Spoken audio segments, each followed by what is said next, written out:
శ్రీమాత్రే నమః. దేవుడికి పూజ చేసేటప్పుడు ఈ నియమాలు పాటించటం తప్పనిసరి. మామూలుగా చాలామంది పూజ చేసేటప్పుడు తెలిసి తెలియక కొన్ని రకాల తప్పులు చేస్తూ ఉంటారు.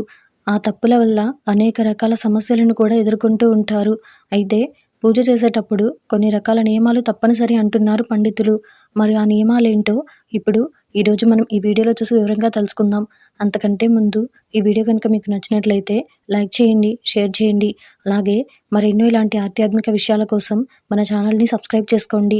ఇంకా విషయంలోకి వెళ్తే, మన ఇంట్లో లేదంటే పూజా మందిరంలో దేవతా విగ్రహాలు 6 ఇంచుల లోపే ఉండాలి.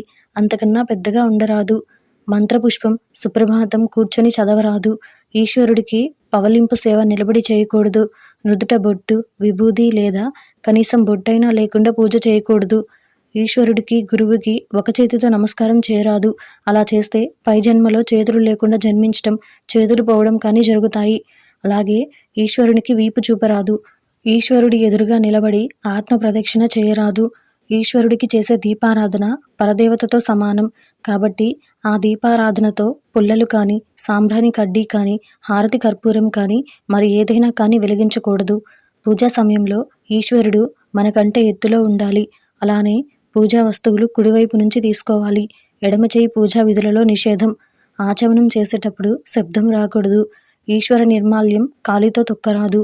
అలా చేస్తే ఈ జన్మలో చేసుకున్న పుణ్యంతో పాటు పూర్వజన్మలో చేసుకున్న పుణ్యం కూడా నశించును.